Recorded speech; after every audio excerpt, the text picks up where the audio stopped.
I think where I want to start off with is like kind of posing something that Steve Jobs said. I think that we cannot connect the dots looking forward.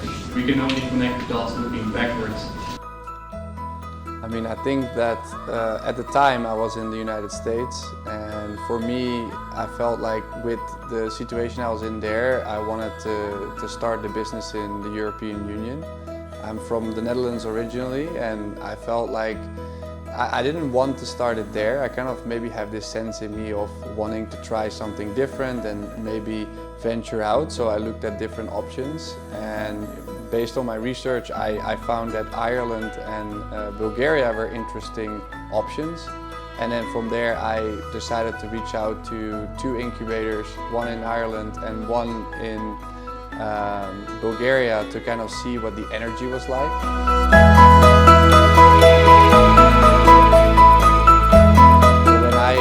Basically went and called, I had a very good feeling with the person I spoke to at the incubator in Bulgaria that was very excited. He wanted to show me around and kind of very like comforting in the sense that, you know, it's something new, but someone is really trying to help you and go out of their way to really make that happen. So that made it that I decided to book a flight from the US to Bulgaria to see what it was like. And I had like 5 days, and after three days I decided that I really enjoyed all the people I got to meet as an intro from him, that I was like, I think I would like to try this and really do something in Bulgaria. So on the 4th day I incorporated the business, set up a bank account, and yeah, and the rest is history. I was like, well, if I'm going to start a business, I would want to be dealing with people that have passion. So I think that obviously the tax infrastructure is important, and with Bulgaria having kind of like the 10% flat environment on most taxes and then 5% on dividend taxes, it was an interesting ecosystem that was easy to understand. So I think that was part of it. And I believe that in Bulgaria, in the tech and design sectors, there's a lot of talent. So I saw, for longevity purposes, I thought that there would be an opportunity to also grow with the local talent, and those two things together, I think the guy showed me that there was a lot of eager people, and that made me feel like it was a confident choice to go with Bulgaria based on those 2 factors. Because in my opinion, the amount of money that you have left when you're done to be able to build, and the people that you're working with, are the most important pieces of the business. I thought, why not utilize the US market and then create opportunities here in Bulgaria? But this was still very remote. And as a remote person, I think it's important for you to know that, you know, you need to utilize the best of all worlds. And I think that you can do that, and Bulgaria is a great place for that. I think Bulgaria is obviously a beautiful place. So I think that we also do not need to forget that besides the business elements that might be present, you also need to make sure that you create an environment where people actually want to be. So I think that Bulgaria has a lot of elements all over the country. Both you have on the coast, you have it in the cities, and you have it in the mountains, that there is something unique about the feeling you get. And I think that people and teams want to feel that too. And the future past COVID is a lot more remote than most people realize. And I think that Bulgaria can be one of those remote hubs that people start businesses and bring people from all over the world here together to work on projects with the locals too. So bringing those 2 together would be the bridge. And I think Bulgaria has the scenery and the environment to be able to make that happen.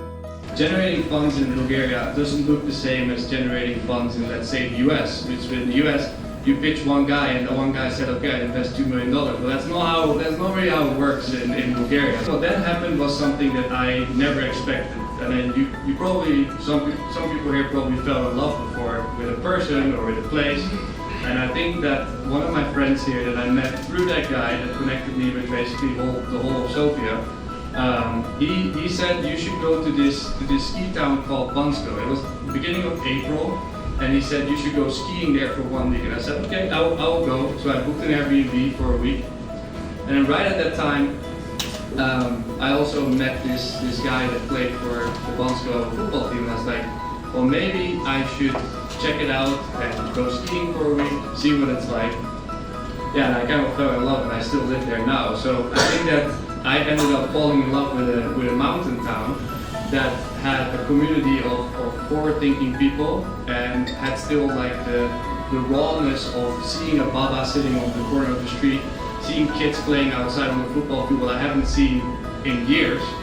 So, you know, I think that environment, that made me, that made up for an opportunity that I thought that I couldn't let go by. And, you know, Jose, the guy that I met in Bansko, that's also someone who's Dutch, like, we instantly connected because we understood that Bansko had an opportunity and that Bulgaria had an opportunity that most people might not see. And that's because there is a spirit of under the younger people to make an impact and to do something. And I think that that's where we started Bansko Lab. What is a place where people can come together, work, you know, create impact locally, but with international people and with an international mentality. And I think that's something that I believe is needed in a place like Bulgaria to attract the international funds together with maybe the local talent and maybe like having the environment of a place like Bansko. That's a combination that I think you cannot find in many places in the world. So for me, that was the first time I realized, you know, I want to have a base in Bulgaria. So I think work-life balance is the most important thing we have in life. I think I always say when I speak at conferences or when I mentor people, I say you should live life-centric, not work-centric, because I think that it's a result of, I say, like, if you live for your legacy and your passion, it's going to reflect and inspire others, and that's going to lead to a more healthy environment where people actually want to be a part of. It's not something that is survival in that regard.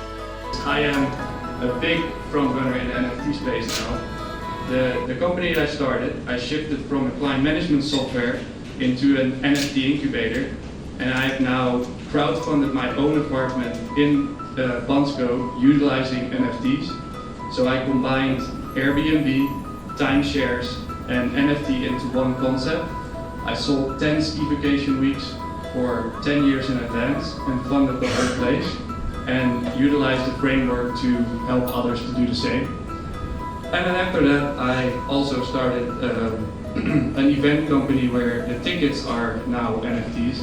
So I am utilizing in-person, real-world utility together with a digital asset like an NFT, and I help other people to create and imagine whatever their dreams are onto the new technology that's available.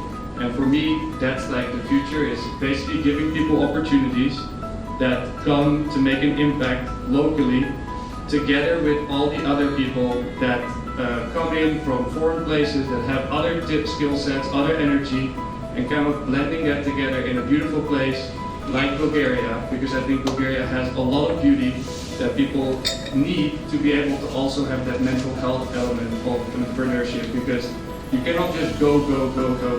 You also need to go out in nature or have a drink and socialize with others. And I think that that's the biggest lessons I've learned, is that look back and see how all the things add up, have the ability to pivot when things are not going the right way, and have work-life balance always in mind for you and your team.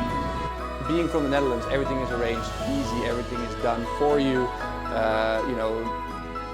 You could call a number and they're going to be on the phone with you for an hour answering all the questions you want. Well, that's not really like that in Bulgaria. I would be honest, that is something that is not so present. I feel like there is a lot of freedom in the way that Bulgarian people are, but at the same time, there's also I don't want to run necessarily the extra mile in service industry. It's more the service industry. I would say that people that have startups and the different types of people. But again, as a company, you have to run into these situations too. You're not just dealing with business people. When I go to a bank, that lady wants to take her break and we're still doing the paperwork, she's gonna take her break. No, she just lets you sit there for an hour, wait for her to come back, and then we're going to do the paperwork. And then if the paperwork isn't right, it's never their fault. Like, so there is things that I can see that you have to kind of accept and set them up right the first time so that you don't have to go back weekly because that would be a pain. So I think that having people that can support you in that journey, maybe you have to bite through that sour apple once, but then when it's set up the right way, you would deal with people that you actually enjoy working with. So I think you cannot put them all over the same. It's more like the service industry is very different from the startup and the business side of Bulgarian people. So that's the difficulties I faced when I was here, is more in those areas. I guess take the leap, because that's where it's all about. Take the shot. You know, obviously younger generations, they want to prove themselves. They have this level of, you know, wanting to accomplish something, maybe make a name for themselves. They might have been abroad, so they have seen, in some senses, it's also good to experience things and then bringing that back and implementing that into your system. So I think, yes, that definitely is something that I see. The younger generations here have a lot more drive than the older generations. That's just the reality of what I have seen, and I think that will make a change.